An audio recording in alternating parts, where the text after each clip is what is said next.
My husband said our child embarrasses him. Seconds later, I ended the party with one move. The lights inside Rosewood Grand Hall shimmered like liquid gold, draped across chandeliers so massive they looked like they were carved from a fallen star. Everything smelled of expensive perfume, polished marble, and the artificial sweetness of celebration. It was Daniel's promotion night, the event he had bragged about for months. The night he said would define the future of our family. He meant his future, of course. The hall was already overflowing when we arrived. Wealthy investors shook hands, executives raised glasses, and PR photographers circled like hawks, snapping anything that glittered, including Daniel's too-wide smile. I held our son's hand gently, careful not to make him feel rushed. Liam was 5, small, gentle-hearted, and uniquely wired. He didn't look at the world the same way others did. Bright lights overstimulated him. Large crowds overwhelmed him. Sudden noises sent shivers through his entire body. But he was brilliant. He could memorize entire constellations and read books well above his age. He was my heart outside my body. But to Daniel, he was something else. We entered the ballroom, and instantly Liam froze. His small shoulders rose as the noise hit him like a wall. The music was too loud, the lights too sharp, the people too many. He pressed his palms against his ears, breathing faster. "It's okay," I whispered, crouching beside him. "You're safe. Mama's right here. Just breathe with me." He nodded, his tiny fingers gripping the fabric of my dress. But I could see him struggling. I stood up and turned to Daniel, who was adjusting his cufflinks, already posing for imaginary cameras. "Daniel," I said softly, "it's too loud. I need to take him upstairs." He didn't look at me. He didn't look at Liam. He didn't look anywhere except at the CEOs flocking toward him. "Not now, Emily," he muttered. "The speech starts soon. The photos will happen in 20 minutes. I blinked. "Daniel, he's having a sensory overload. He needs a quiet room." Daniel sighed sharply, finally looking at Liam, but with annoyance, not concern. "Oh, come on, he's 5. He'll be fine. Just tell him to act normal." "Act normal?" I felt a sting in my chest. "Daniel, you know he can't control this." He finally turned fully toward us, jaw clenched. "I told you I wanted tonight to go smoothly, Emily. Can't you just, I don't know, distract him?" "Distract him?" I repeated, incredulous. "He's overwhelmed. He's not misbehaving." "At least pretend everything is fine," Daniel hissed. "People are watching." My heartbeat slowed. My breathing tightened. I felt a cold anger rising, a rare, dangerous calm. "Daniel," I whispered harshly, "our son is having a panic response. I need to take him somewhere quiet, right now." And then he said it, the words I will never forget, the words that rewrote our marriage forever. "Emily," he said, voice low but sharp like broken glass, "he embarrasses me." For a moment the world went silent, not because the music stopped, not because the people paused, but because something inside me cracked. I stared at him in disbelief. "You're embarrassed? By your son?" Daniel shrugged, as if it were obvious, as if it were reasonable. "Look at him, Emily. Everyone is staring. It's humiliating." I looked around. Yes, a few people noticed Liam covering his ears. A few whispered. But most were too busy posing for cameras or sipping champagne. I felt my blood pressure rise, not from anger but from grief. Grief for the man I married. Grief for the father he refused to be. I knelt beside Liam again, shielding him with my arms. "You hear me, sweetheart?" I whispered gently. "There is nothing wrong with you. You're perfect." He whimpered, breathing shakily, and buried his face in my shoulder. I stood, holding him protectively. "We're going upstairs," I said, voice firm. Daniel grabbed my wrist, not hard, but enough to shock me. "You are not walking out with him. We have a family photo soon. I need this night to look good." I slowly peeled his fingers off me. "You need this night to look good," I said quietly. "But our son needs peace." Daniel scoffed. "You exaggerate everything. He'll calm down if you stop coddling him." "Can't you be normal?" That word again. Normal. I didn't realize I was shaking until I felt Liam pat my arm. "Mama," he whispered. "I'm here," I whispered back. "Everything is okay," Daniel continued, oblivious to the visible distress of his own child. "I swear if you ruin this night—" "I'm not ruining anything," I cut in. "You are," he froze. Not because of the words themselves, but because he wasn't used to me talking back. He wasn't used to seeing the fire in my eyes that had been building for years. At that moment, the event organizer walked onto the stage and tapped the microphone. "Ladies and gentlemen, we are about to begin our keynote speech." Cameras turned, lights brightened. Daniel straightened instantly, slipping back into his polished persona. He smoothed his hair, adjusted his jacket, and gave the crowd a charming smile. Before walking away, he leaned close to me and whispered one last time, "For God's sake, Emily, try not to embarrass me tonight." He walked toward the stage, leaving his overstimulated son behind. Leaving me behind, leaving any remaining respect I had for him behind. I held Liam closer, my mind spinning, my heart roaring with clarity. This wasn't a marriage. This wasn't a family. This was a performance, and he expected us to be props. But he had no idea. I was about to end the entire performance with one move he would never forget. Seconds later, I ended the party with one move. I carried Liam out of the main ballroom and into a quieter hallway where the noise faded behind heavy doors. His breathing eased, but he still clung to me, little fingers trembling. "Do you want to sit somewhere quiet, sweetheart?" I whispered. He nodded against my shoulder. I guided him into a small lounge area reserved for event staff. Low noise, dim lights, safe enough.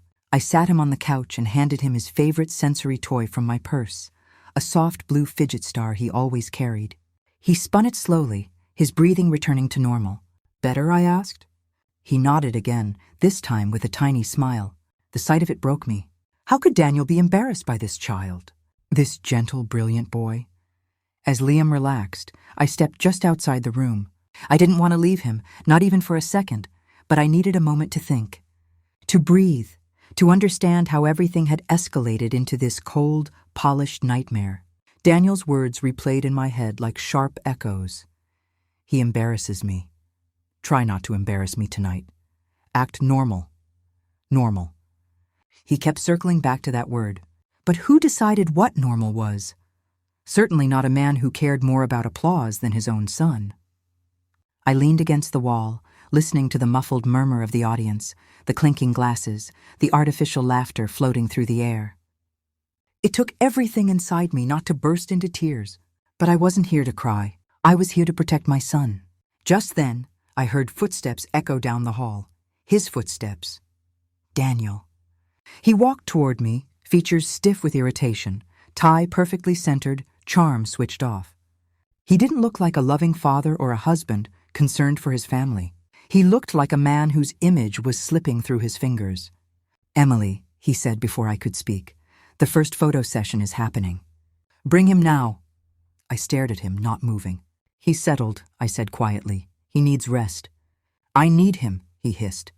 "People are asking where he is." "He's 5, Daniel, not a trophy." Daniel exhaled sharply. "You're being dramatic. Just cooperate for once." "For once?" I repeated. "You mean after I spent years adjusting our entire life around your schedule, your demands, your career? You mean after I've carried this family in every way you wouldn't?" Daniel stepped closer, lowering his voice.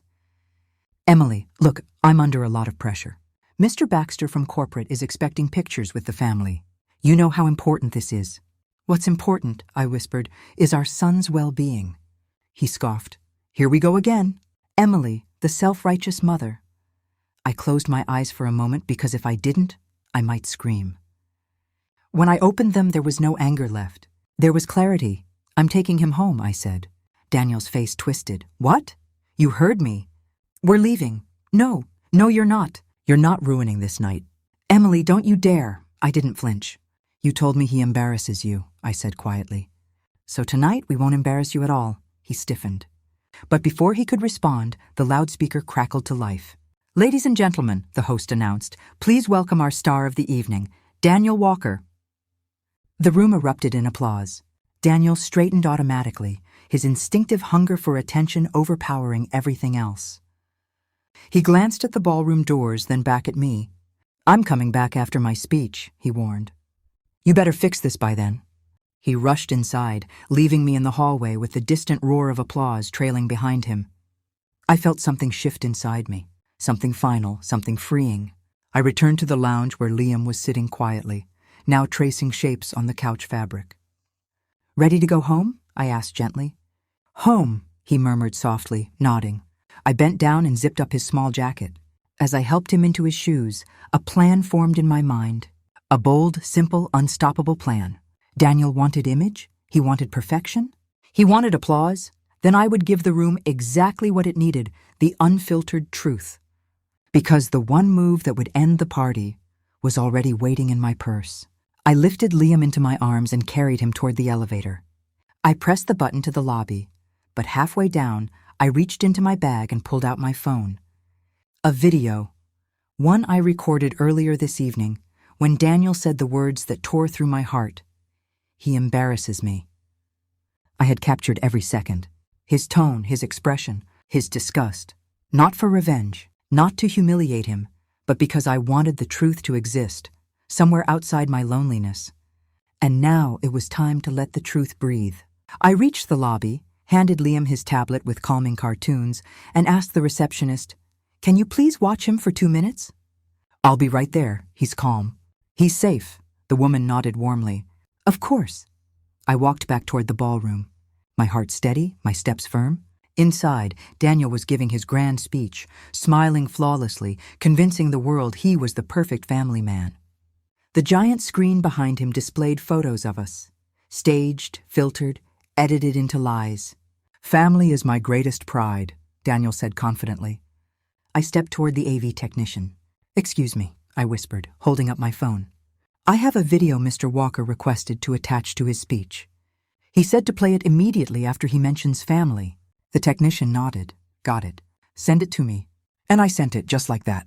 No hesitation, no fear, no regret, because what came next would change everything. And I was ready. The ballroom had gone quiet, but not silent enough for my racing mind. Every gaze felt like a blade pressed to my spine. I could feel my husband's anger radiating through the air like heat from a furnace.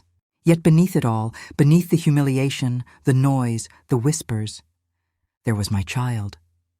My child, standing alone, trying to be brave while adults treated him like a stain on the evening.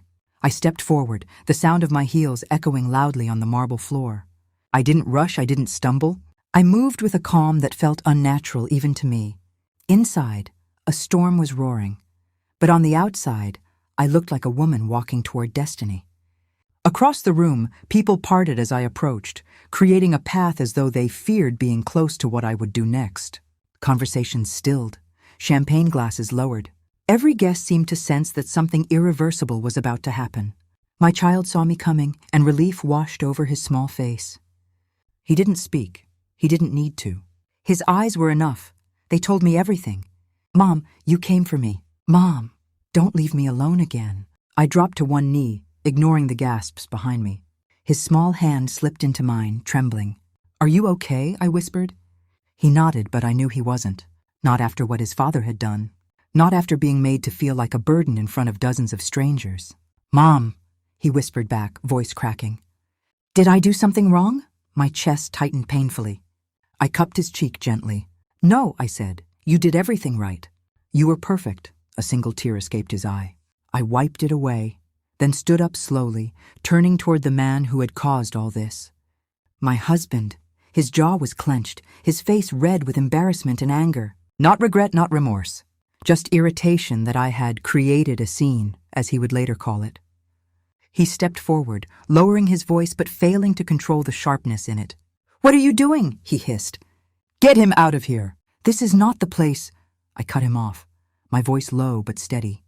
"You embarrassed him." He scoffed and crossed his arms. "I told you already, and he embarrassed me. Look around you, everyone saw it. Everyone." I raised a hand, and shockingly, he stopped talking. The guests leaned in as though the night had become live theater. "You humiliated your own child," I said, in front of everyone. He rolled his eyes. "Oh, please," he was whining. He was fidgeting, he was being loud. "What did you expect me to do?" "Coddle him." I felt heat rising in my throat, anger, disbelief, heartbreak. But it was controlled, sharp, like a blade being sharpened. "He's a child," I said. "Your child. And this," he said, gesturing around him, "is a formal event. Not a playground. He needs to learn how to behave. And you need to learn how to be a father." A collective inhale rippled through the guests. My child gripped my hand tighter. My husband took a step closer, lowering his voice to a cold whisper. "You're making a scene." "No," I said. "You made a scene." I'm ending it. A faint murmur spread across the crowd. Voices wondering, whispering, anticipating. He leaned forward, lips tight. Stop this. You'll ruin everything. I looked him straight in the eyes. Everything is already ruined. For the first time that night, uncertainty flickered in his gaze. Then something shifted inside me. Something deep, something final. The moment you said he embarrassed you, I continued, was the moment you showed me who you really are. He stared at me, expression stiff. And I'm done pretending I don't see it. My husband smoothed his suit jacket, trying to regain control. You're being dramatic. No, I said. I'm being a mother. Then I turned around.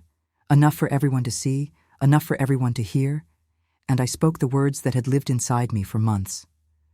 You humiliated my son, I said aloud, voice strong, echoing through the hall. In front of people who don't matter nearly as much as he does. Gasps. Whispers. Some guests looked away, uncomfortable. Others simply stared, frozen. My husband's face paled. You think these people will remember tonight? I continued. Maybe they will. Maybe they won't, but my son will. And he'll remember what you did to him. How you made him feel small. How you made him feel like a mistake. I saw my husband swallow hard, realizing there was no saving his reputation here. Not tonight. And I won't let him carry that memory, I said. He stepped forward, fury returning. Enough, stop talking. But I wasn't done. I turned to my son and gently kneeled again. Look at me, I said softly. His eyes lifted, red and watery. You, I told him, are not an embarrassment. You are not a problem. You are not something to hide. His lips trembled, and he threw his arms around me, burying his face in my shoulder. I held him tight, refusing to let go. The guests looked on in complete silence. I stood again, holding my son in my arms. And then came the moment that would end the party, end the facade, end everything.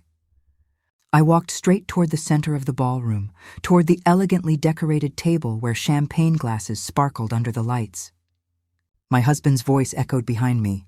What are you doing? Stop! But I didn't stop. Not this time.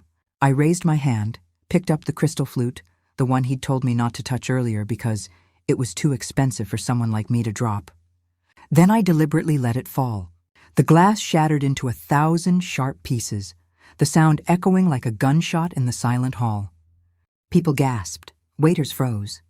My husband's jaw dropped. The party was over. And everyone knew it. I took a deep breath and said, loud enough for the room to hear, I'm done protecting the reputation of a man who doesn't protect his own child. The room erupted. And that was just the beginning. The ballroom exploded into noise the moment the glass hit the floor. The sharp crack of crystal had been the match, and now the fire had begun to spread. Guests whispered in frantic tones. Some gasped dramatically. Others clung to their partners as if chaos itself had entered the room. My husband stood frozen, his expression shifting rapidly. Anger, disbelief, humiliation, and something else. Fear. Not fear of me, but fear of the truth exposed in front of people whose opinions he valued more than his own family. I held our son close, his head resting against my shoulder, the weight of his trembling body reminding me why I had done what I did. I had broken the silence. Now I had to break the cycle. I turned around slowly. The crowd parted not out of respect, but out of fascination. They didn't know whether to watch, whisper, or flee. My husband finally moved. Have you lost your mind? He snapped, stepping toward me. This is unacceptable. You're acting like a mother? I lifted a brow. Like someone who doesn't understand consequences, he fired back. I stared at him, my voice low, steady, unshaken. Oh, I understand consequences better than you think. I've lived with yours for years. His jaw tightened. You're making a fool of both of us. No, I said.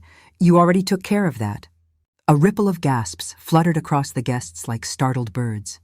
My husband's nostrils flared. We will discuss this privately. Now hand him to me.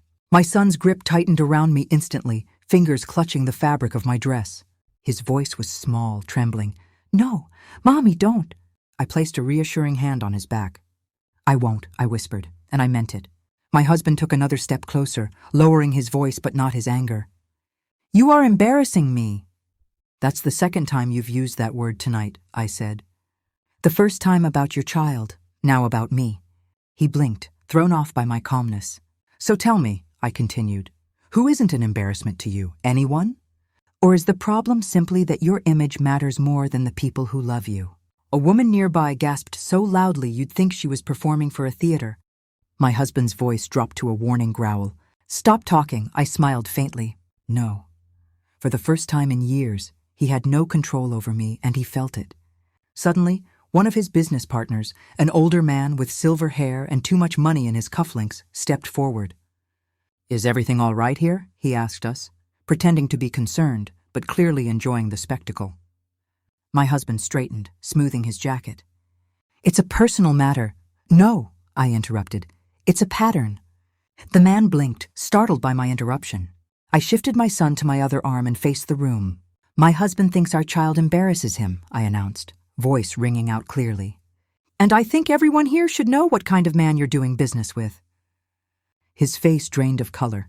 People turned to each other, murmuring. He hissed, Do you know what you're doing? You're ruining my reputation. Your reputation? I laughed, not loudly but with a sharpness that cut cleanly through the noise. Your reputation was ruined the moment you chose shame over love. The moment you chose strangers over your own son. My husband clenched his fists. You're blowing this out of proportion. I tilted my head. Am I? You pulled him aside like he was some stray animal. You scolded him for simply existing, and you did it loudly enough for everyone to hear. You didn't whisper. You didn't protect him. You wanted the room to know he was the problem. People stared at him now, waiting for his answer. He said nothing, because there was nothing left to say. I continued, my voice steady. You treat our child as if he's an inconvenience.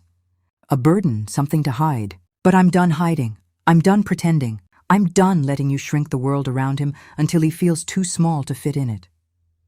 My son nuzzled closer to me. I kissed the top of his head. And if defending my child embarrasses you, then maybe the problem isn't him. Maybe it never was. My husband's eyes darkened. You're going to regret this. No, I said. I regret staying quiet for so long. He stepped forward again, but the older business partner placed a hand on his shoulder. Enough, the man said firmly. Let her finish.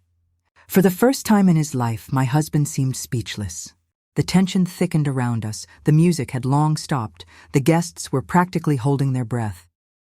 I shifted my son down so he could stand beside me, still holding my hand.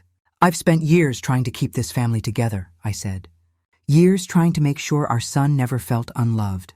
But you made him feel small today, smaller than he's ever felt. My husband opened his mouth, but nothing came out. I continued, and I'm not going to let you do it again.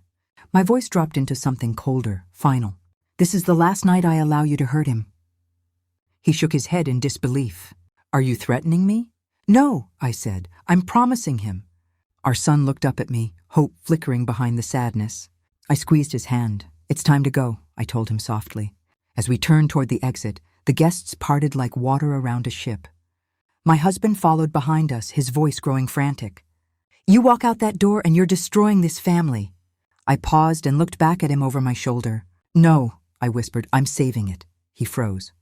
The guests stared at him, some judging, some uncomfortable, all witnessing the collapse of the image he had worked so desperately to maintain. I continued walking. With every step toward the exit, I felt something lifting from my shoulders. Years of silence, years of fear, years of bending myself into shapes too small to fit my heart. The doors opened, the cool night air touching my face. We stepped outside. I exhaled. For the first time in years, it felt like breathing. The cool night air hit my face like a silent blessing, washing away the suffocating tension of the ballroom. My son squeezed my hand, his little fingers cold but steady.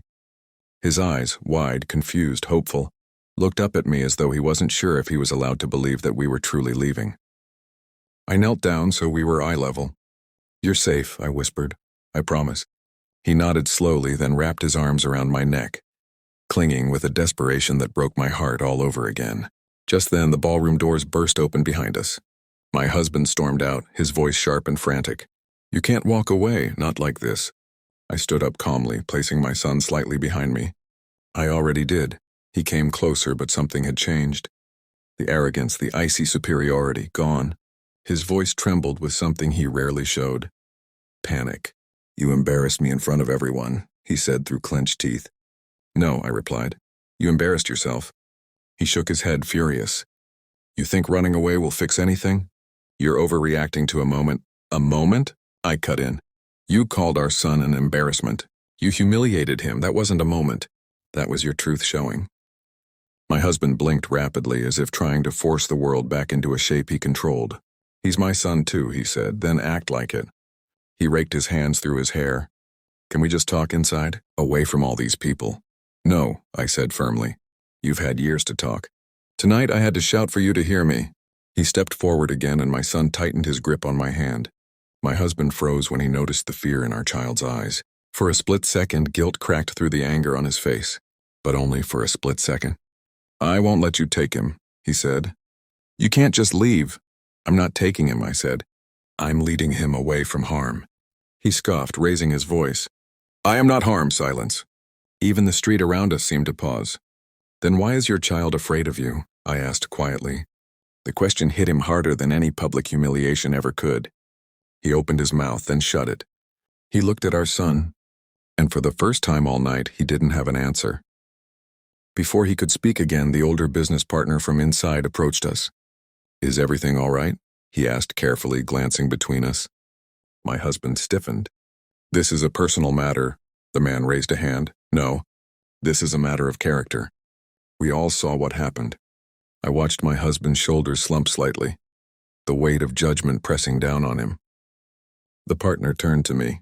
"If you need help, transportation, somewhere to go, anything, you have support." I was shocked. My husband was stunned. People were choosing me over him, because the truth was undeniable. He had crossed a line. My husband's voice cracked. "You're ruining everything. My work relationships, my reputation." I shook my head. "I didn't ruin anything, I exposed it." He stared at me, breathing hard like a man trying to hold onto sand slipping through his fingers. My son tugged my hand gently. "Mommy, can we go home now?" The quietness of his little voice shattered whatever was left of my restraint. I nodded and turned. My husband lunged forward. "Wait!" I stopped but didn't turn around. "You walk away," he said, voice trembling with fear he didn't dare name, "and I lose everything." I finally faced him. "You didn't lose everything tonight," I said softly. "You lost everything long before this. Tonight is when you finally saw it." He stepped back as if the truth had physically hit him. I continued, "I begged you for kindness, for patience, for love. You gave our son shame. You gave me silence. And you gave yourself a throne built on fear." My husband shook his head, tears threatening at the edges of his voice. "Please, don't go," I sighed. "I'm not closing the door on you," I said. "I'm closing the door on the man you've been," he blinked. "If you want us back someday, become someone our son isn't afraid of. Someone I'm not afraid to raise him with." His breath caught. "It's not too late," I added. "But I won't wait forever." Those words seemed to break something inside him. He looked down, defeated, realizing this time the consequences were real. I took my son's hand again, walking toward the parking area. But before I stepped off the property, I paused and looked back. My husband stood there under the glowing lights of the grand venue, looking small for the first time in his life. Small, humbled, shaken. His business partner stood behind him, arms crossed, confirming to the world what he had just witnessed. My husband whispered, barely audible, "I'm sorry. It was too late for tonight, but maybe not forever." I nodded politely, firm, controlled, unbroken. "Show him you're sorry," I said, "not me, him." My son looked at his father quietly, then whispered, "Good night." The softest, saddest farewell. My husband's face crumpled. We left. As we drove away, the city lights blurred past the window. My son leaned against me, his breathing slowing. "Mommy?" he murmured. "Yes, baby? Are we going to be okay?" I smiled, stroking his hair. "We already are." For the first time in years, the future didn't scare me. It didn't matter if my husband changed or not. I had made the right choice, the brave choice. The choice that put my child first. The party was over, but our new life had just begun.